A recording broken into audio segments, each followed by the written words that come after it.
our trip to Kentucky in September 2025.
We planned a 3-day, 2-night ride up into the heart of the state.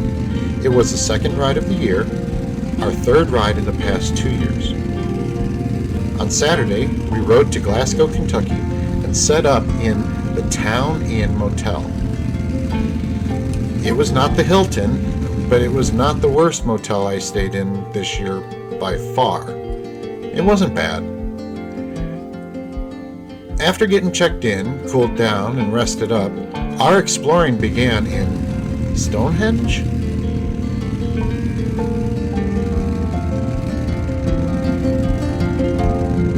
That's right. We rode from Glasgow to Munfordville to check out Kentucky Stonehenge. I learned of this place in a previous visit, and it was a must-stop. It's totally free, but there is a donation box. They do ask you to stick to daylight hours. This thing was dreamed up right there in Munfordville by a local named Chester Fryer. Now get this, it's got the same circle size, the same rock count, and even lines up with the compass so the sun beams through on the summer solstice. Mind-blowing, right? But Chester didn't stop there. He added his own flair with the Garden of Gethsemane and apparently an altar that you can sacrifice your best friend on for reasons.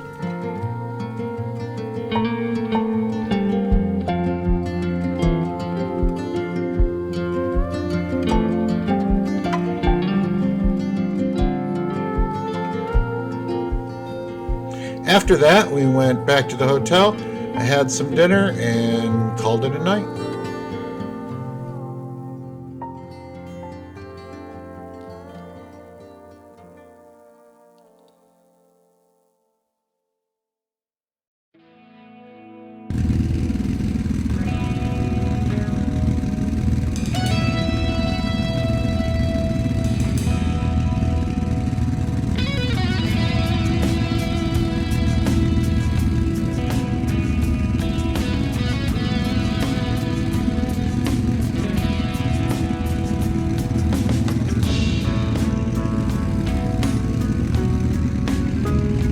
It's funny how things work out, right? We woke up on Sunday planning to ride around Mammoth Cave Park and found ourselves facing a storm cell that was riding down from the northeast to the southwest that was going to cover right where we were planning on riding. So with some quick planning, we decided to ride due north a bit, get above the cell, then ride down and around the park in the glow of the just rained mist. That was the plan. Little did we know that our trek would take us directly to the birthplace of one of the greatest presidents.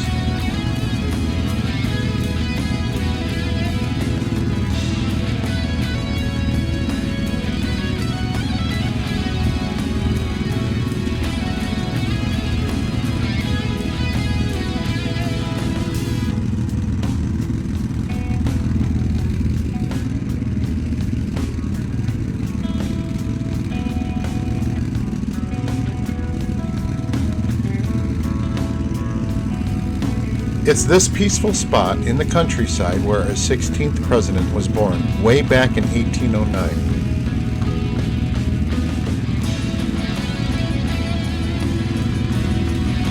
Pulling up to the park, our first thing that hits you is how serene it is. Rolling hills, trees everywhere, and no crowds. Admission is free, which is awesome, and it's open from 9 to 5 most days.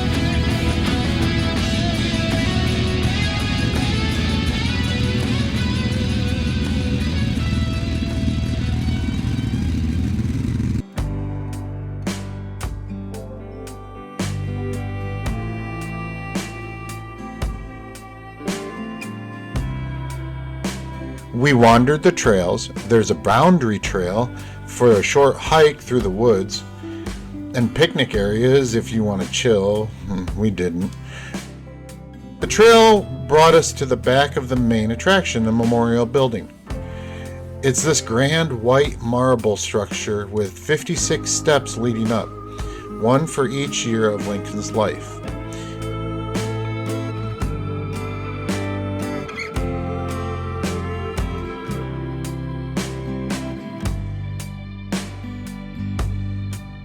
Inside, there's a recreated log cabin, not the exact original, but it gives you a real sense of the tiny one-room home where he was born to Thomas and Nancy Lincoln. Imagine a family starting out in something so basic.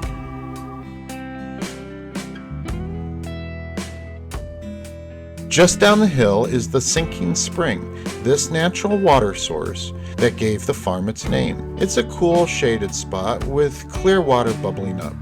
Lincoln's family relied on it for drinking. We took a moment there thinking about how everyday things like that influence his values, his hard work, and his perseverance. That's crap. That's total AI talk. We looked at it and said, that's pretty cool. Originally, I had planned to go see the house where he grew up, which was a couple miles away from there. Didn't even know this place existed. So we traded one for the other, and I truly believe we traded up.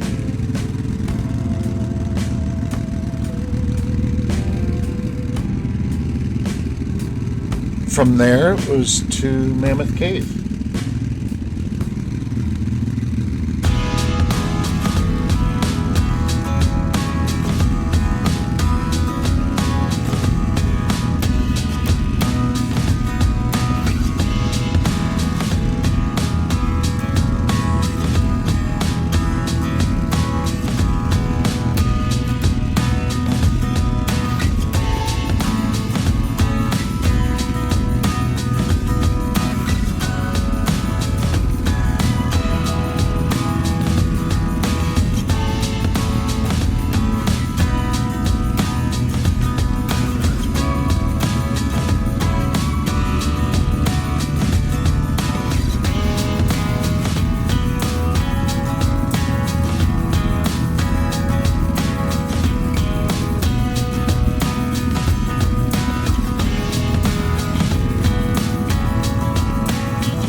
Mammoth Cave. Nestled in the heart of south central Kentucky, this place isn't just a park. It's home to the world's largest known cave system, stretching over 426 miles of twisting underground passages. It's like driving from New York to Cleveland, all underneath the earth. Let's start with a quick history lesson.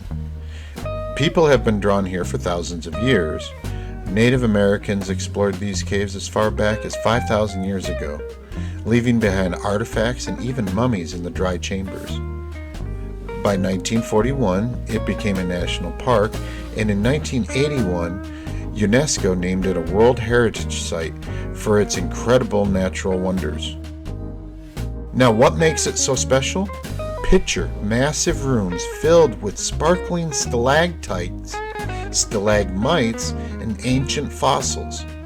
Above ground, you've got 52,000 acres of rolling hills, lush forests, and scenic green river wandering through. Wildlife thrives here. Think bats, cave crickets, salamanders, and even endangered species like Kentucky cave shrimp. Wonder how that tastes. Now, we didn't go into the caves because this is a motorcycle ride, not a cave dive, but we did go through the museum and got to learn a little bit about it.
I found myself in Cave City a few months earlier. When I parked my bike and got off, I had to take a picture. It was just too perfect. When I got home, of course I had to play with AI and change it up to imagine different times. Same bike, but different times. And as we all do, I shared it with my friends,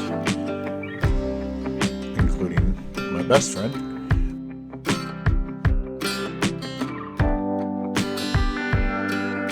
Fast forward a few months, and here we are riding back into this town I never thought I would see again. I had to take advantage of the opportunity, so we parked in the same spot and got off our bikes in the same spot, at which point I said, "Hey, turn around." And when he did, he saw the same picture I had been showing him. I thought that was cool. So I had to get a picture of him and the bike in the same spot and come home and play with AI again, and had to make him one. So, there you go. Now, on to our next stop, which was the lodge that we stayed in Greensburg.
Night 2, we found ourselves in a cabin on a hill with an amazing view. Peaceful doesn't even begin to describe it. Best find of the trip for me in the preparations building leading up to the ride. I felt it was too good to be true when I booked it, and it was, but it was one of those too good to be true, but is things that people talk about.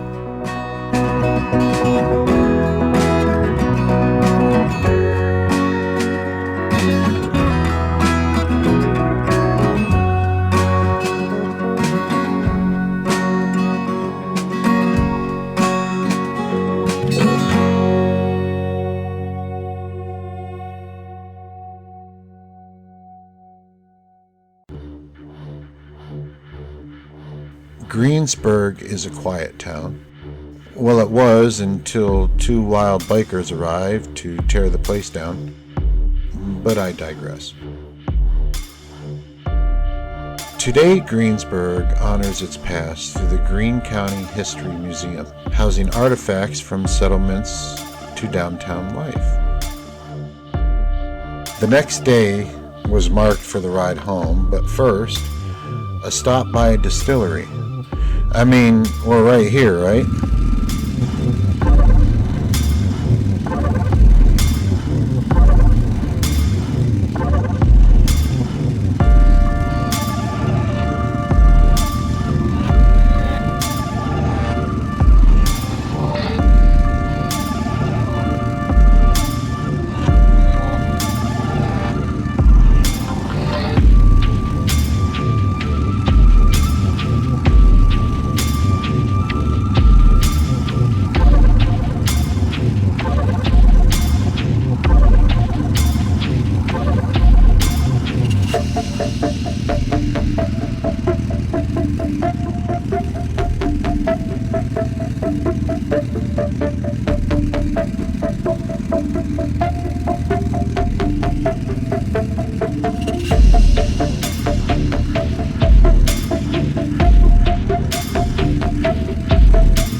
Maker's Mark.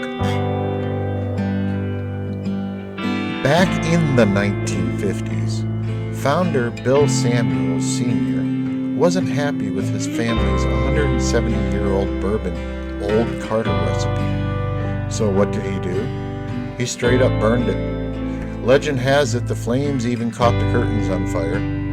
Then he experimented by baking loaves of bread with different grains to craft a brand new, smoother, wheated bourbon.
has a hilarious mistake.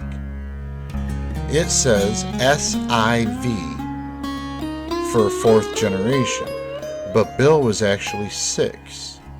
They discovered the error but kept it because why mess with perfection, right? One more gem.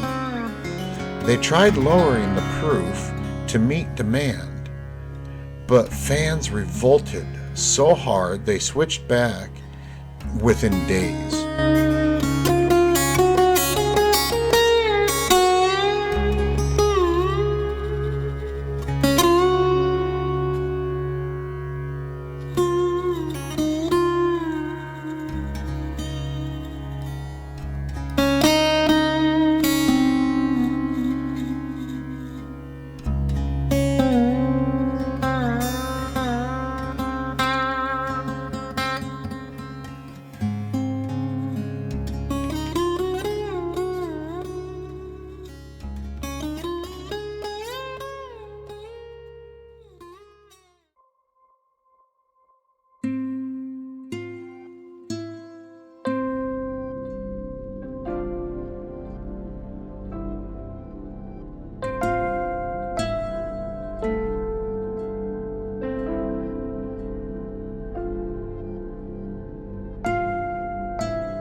Here's something super unique.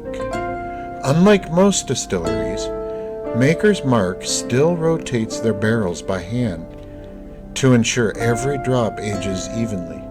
No fancy machines here, just pure dedication.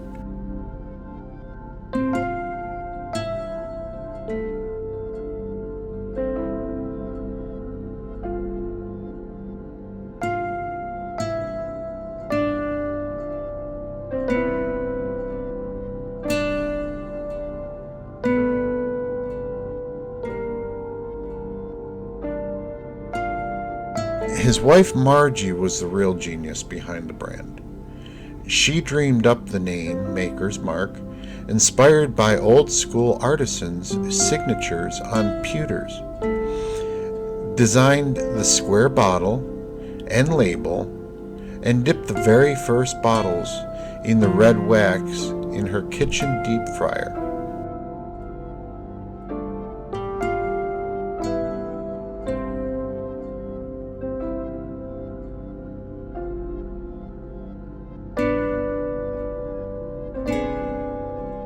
After a great tour and facing a few hours riding home, we avoided the tasting and went off.